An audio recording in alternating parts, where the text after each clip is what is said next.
Okay guys, so to sum up, here we got the results. So in terms of S11, this is what we obtained. This is with no dielectric loaded, and this is the optimal dielectric geometry. Okay, as you can see here, the resonance move up, and yeah, let's say it get worse, but we are still below -10, so we accomplished the electrical requirement.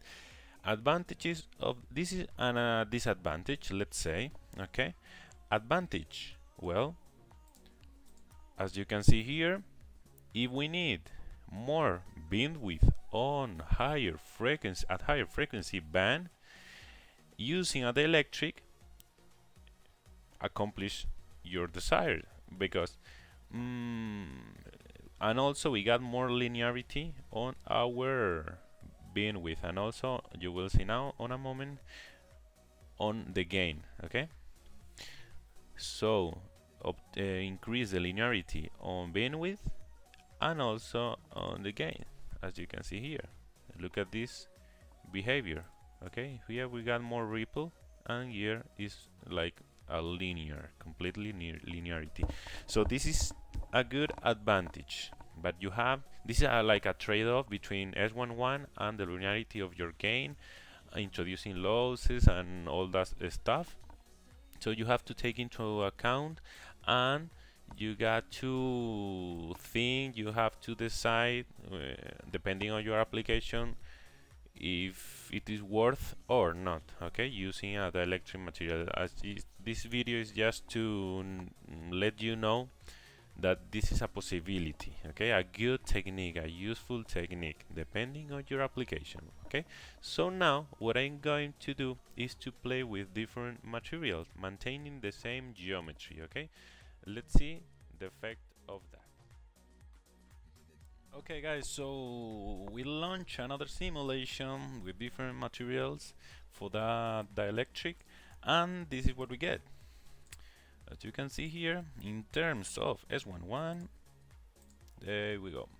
Here we got with no dielectric, which is the best one, okay, with ProLab, which is the second one, the second best, okay, let's say. Then we got Teflon, which is quite close, okay, quite close to this. Yeah, we could use both, I think. Yeah, I prefer to use ProLab, as you can see here. It's just a little below.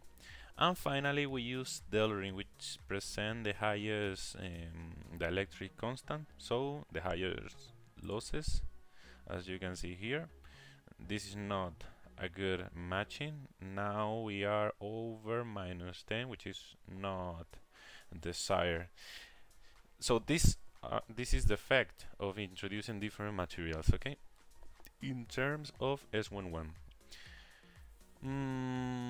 let's say that for this particular parameter, this particular S11, the best is to introduce a material with the lower dielectric constant. Okay, I mean, as you can see here, the best is the ProLab, which present 1.9 on the dielectric constant, okay, which is quite good. But if you are able to have or to introduce another material with lower dielectric content, is gonna be best for the it's gonna be better for the S11 matching. Okay, secondly, in terms of gain, let's see what we got here. Well, we got a clear performance, a really bad performance, okay, as you can see here. And this goes for the Delrin, which present the higher, okay, low dielectric constant, which means the higher losses. As you can see here, let's forget about this one. There we go. As you can see, we got this performance with no dielectric, okay.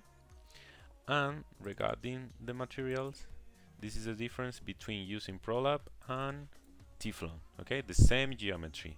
This is just because of the material properties. Yeah, so I will go for the Prolab, as you can see here, because of the linearity. And yeah, that's all about the gain. And regarding the bandwidth, again, the Delrin is the worst. Look at this, guys. Look at this. This is makes no sense. Okay, forget about it. Yep, there we go. So if we have to choose here, this is with no dielectric. This is with due to the using the Teflon, and this one is for the Prolab. If I have to choose one, I will go for the Prolab. Okay, because of the linearity, as you can see here, there is no such a big step. I mean, at 6 gigahertz, the bandwidth is quite high, and then jump off down to almost 40. Okay, in such a little frequency band, as you can see here. I prefer to use the Prolab. Okay, as you can see, the linearity is much better. It is always good for the gain, and this is actually what we expect. If we go up on frequency band, we should see an linear increasing on the gain and decreasing on the bandwidth. Okay, theoretically. So if I have to choose, I will go for the Prolab.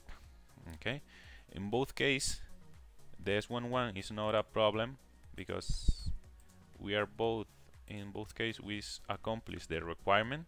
Okay, and if you don't have any requirement regarding the gain, as you can see here, it's almost the same. Okay, it's almost the same. No, not this one. Prolab and dielectric. Yeah, as you can see here, we got more or less 2 dBs, 1 dB and a half of dB.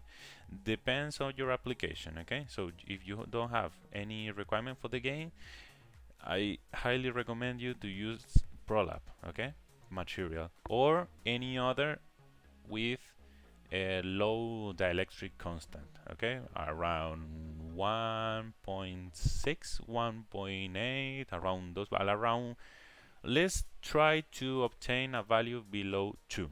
Okay, yeah, I think we did it.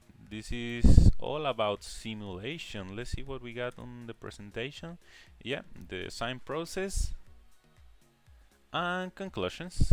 So here we go. S11 for mode, 3D far field, and post-processing. Regarding conclusions, what we did first was to model the dielectric solid. Okay, then we optimize those steps of radius. Then we optimize the height of each step, and later on we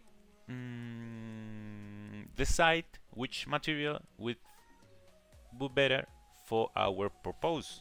Okay, I gave you 3 different materials, and my recommendation, depending on your application, is to use material with low dielectric contents. Okay, in order to what? Well, to have not too much losses, in order to increase the linearity of your bandwidth and also your gain. Okay, and a good point of that. Okay, guys, so this is all for this particular chapter. Okay, hope you like it, hope you enjoy. This is Claudio from L&S Academy. See you on the next chapter, next and final chapter. Yeah, there we go, guys, there we go.